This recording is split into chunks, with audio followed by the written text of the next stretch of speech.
Hello, तुम्हाला पण अशीच वेगळ्या पद्धतीने किंवा युनिक अशी काहीतरी वेगळी चटपटीत भाजी खायला आवडते का?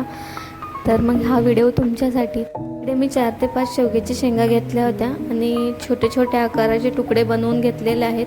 तुम्ही हव्या त्या साईजमध्ये तुम्ही तुकडे बनवू शकता आणि त्याच्यावरच्या शिरा काढायच्या आहेत. शेंगा कट करून घेतल्यानंतर आता आपण स्वच्छ शेंगा धुवून घेऊयात.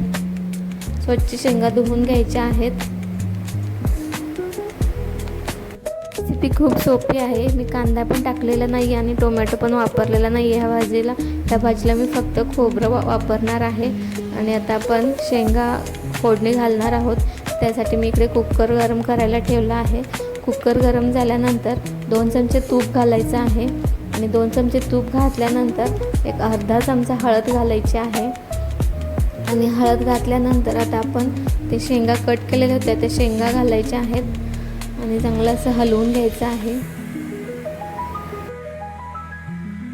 चांगलं हलवून घ्यायचं आहे आणि एक मोठ्या वाटीने 1 वाटी मी पाणी घातलेलं आहे.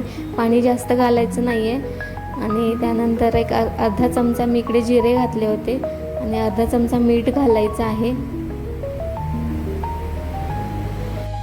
आता चांगलं हलवून घ्यायचं आहे. मी इकडे जास्त पाणी वापरणार नाही कारण आपल्याला ड्राय शेंगा बनवायच्या आहेत, त्यामुळे पाणी कमीच घालायचं. इकडे शेंगा शिजेपर्यंत आपण इकडे खोबरं आणि लसूण वाटून घेऊयात. मी जास्त काही मसाला वापरणार नाही आहे, फक्त खोबरं, लसूण आणि थोडासा आल्याचा तुकडा टाकला होता आणि तेच बारीक करून घेतलेलं आहे. आणि इकडे तोपर्यंत आपल्या शेंगा पण शिजून झालेल्या आहेत. छान अशा मऊ लुसलुशीत शेंगा शिजून झालेल्या आहेत. अशाच शेंगा शिजवून घ्यायच्या आहेत तुम्ही पण आणि त्या काढून घ्यायच्या आहेत. त्या काढून घेतल्यानंतर आता आपण तो खोबरेचा मसाला काढून घ्यायचा आहे आणि फोडणी घालायची आहे. तर त्यासाठी 2 चमचे तेल घालायचं. तेल गरम झाल्यानंतर इकडे मी खोबऱ्याचा मसाला घातलेला आहे आणि थोडंसं जिरे आणि मोहरी घालायची आणि चांगलं खोबरं लाल होईस तोपर्यंत परतून घ्यायचं आहे. चांगला असा मसाला लालसर झाल्यानंतर थोडीशी हळद घालायची आणि घरचा मसाला जो की आपण काळा मसाला घरी बनवतो तो मसाला घालायचा. अर्धा चमचा मीठ घालायचं आणि थोडासा गरम मसाला घालायचा किंवा मटन मसाला घातला तरी चालेल. तुम्हाला जो आवडत असेल तो मसाला घालायचा आणि चांगलं असं हलवून घ्यायचं. थोडंसं तेल सुटेपर्यंत चांगला मसाला परतून घ्यायचा आणि मसाला चांगला परतून घेतल्यानंतर तर त्या शेंगा आपण शिजवून घेतल्या होत्या त्या शेंगा घालायच्या आहेत. ते पण चांगलं हलवून घ्यायचं आणि थोडंसं 1-2 मिनिटे आपण शिजवून घ्यायचं आहे. त्याला झाकण ठेवायची गरज नाही आहे. असंच आपण हलवून छान असं शिजवून घ्यायचं आहे. जर तुम्हाला वाटत असेल थोडंसं पाणी घालायचं तर पाणी घालू शकता आणि मग चांगलं शिजवून घेऊ शकता.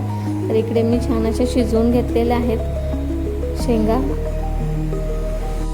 छान अशी भाजी तयार झालेली आहे. खूप छान आणि टेस्टी लागते ही भाजी.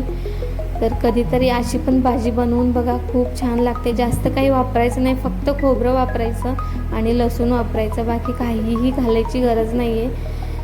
आणि नक्की एकदा ट्राय करून बघा. रेसिपी कशी वाटली सांगा.